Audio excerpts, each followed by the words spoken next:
இந்த நவ திருப்பதி யாத்திரையில 5, 6 2 கோயிலும் இரட்டை திருப்பதி அப்படின்னு அழைக்கப்படுது. ஸோ இதுல ஒரு கோயில் தேவபிரான், பகவானோட பேர் தேவர் பிரான், தேவர்களுக்கு தலைவன் அப்படின்னு அர்த்தம், தேவதேவா.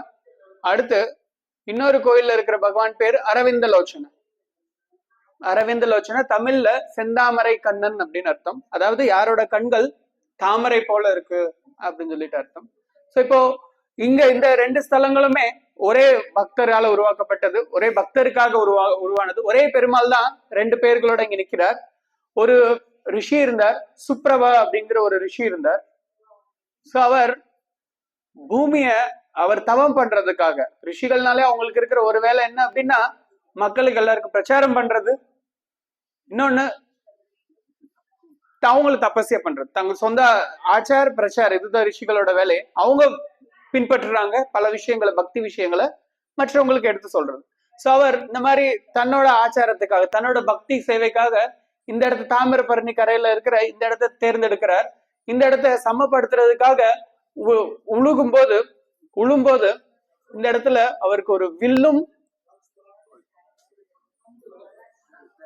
தராசு கிடைக்கிறது. எஸ், வில்லும் தராசும் கிடைக்கிறது.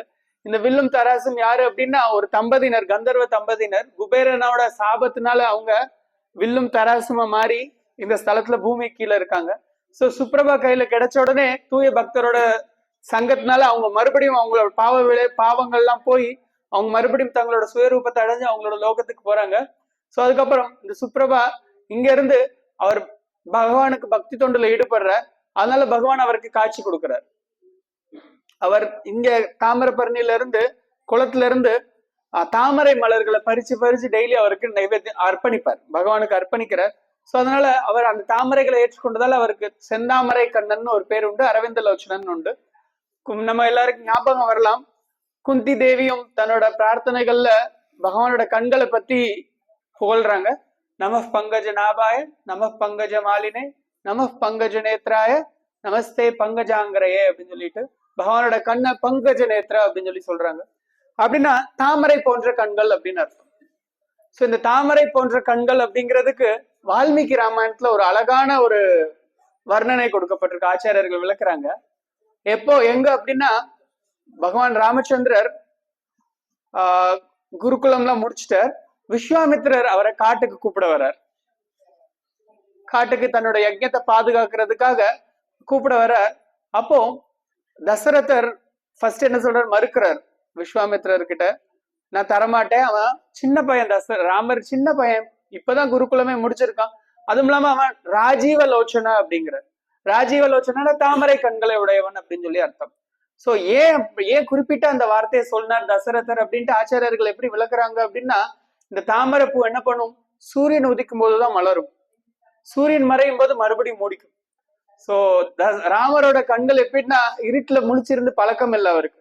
சோ அந்த கண்கள் நைட்டு தூங்கிடுவார், அவர் குழந்தை அப்படின்னு சொல்லிட்டு தாமரை கண்களை தசரதர் உதாரணமா கொடுக்குறாரு. ஆச்சாரியர்கள் இவ்வளவு அழகா விளக்குறாங்க. சோ இந்த தாமரையோட இயல்பு என்ன அப்படின்னா, என்ன சொல்றது, மென்மையானது, அழகானது, சிவந்தது. சோ இது எல்லாமே பகவானோட கண்களோட இயல்பு. நல்லா என்ன சொல்றது, ரொம்ப அழகானது, இது எல்லாமே ரொம்ப கவர்ச்சிகரமானது. சோ இது பகவானோட கண்கள். அதனால தமிழ்ல அவருக்கு செந்தாமரை கண்ணன் பேரு, சமஸ்கிருதத்துல அரவிந்தலோச்சனா அப்படின்னு சொல்லிட்டு. சோ அதுக்கப்புறம் தேவர் பிரான்.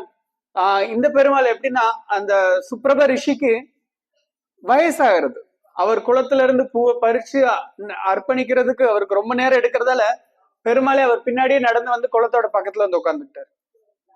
சோ ரொம்ப ஈஸியா, ரொம்ப எளிமையான முறையில அவரால் பூக்களை அர்ப்பணிக்க முடியும் அப்படின்னு சொல்லிட்டு. சோ இதே மாதிரி ஒரு ஸ்தலம் எங்க இருக்குன்னா ஜெகநாத் பூரியில இருக்கு. தோட்ட கோபிநாத் கதாதர பண்டிதர் அவரு என்ன சொல்றது, சைத்தன்ய மகாபிரபு இந்த உலகத்தை விட்டு போன உடனே அவர் இளம் கதாதர பண்டிதருக்கு பெரிய வயசுல இருந்தாலும் அவர் என்ன சொல்றது, அசாதாரணமான ஒரு முதுமை அவரை தாக்குது. உடல் சுருங்கி அவர் கூண் விழ ஆரம்பிச்சிருது கதாதர பண்டிதருக்கு. அதனால கிருஷ்ணருக்கு மாலை போட முடியல அவரால். அதனால வேற ஒரு பூஜாரி அவர் நியமனம் பண்றார். பட் கோபிநாதர் என்ன சொல்றாரு, எனக்கு உன்னோட சேவை தான் வேணும், நான் உன் சேவைக்காகத்தான் இங்க வந்திருக்கேன். சோ அப்படின்னு சொல்லிட்டு என்ன பண்றாரு, இப்ப நம்ம எப்படி உட்காந்துருக்கோம் சமங்கால் போட்டு, இதே மாதிரி கிருஷ்ணர் உட்காந்துக்கிறார். சோ இப்பவும் கிருஷ்ணர் இப்படியே தான் இருப்பாரு.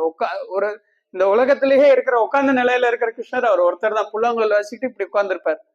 சோ கழுத்துல சோ நீ எனக்கு மாலை போடு, நீயே உன்னோட சேவையை தொடர்ந்து பண்ணு. சோ பகவான் வெறும் கல்லு கிடையாது.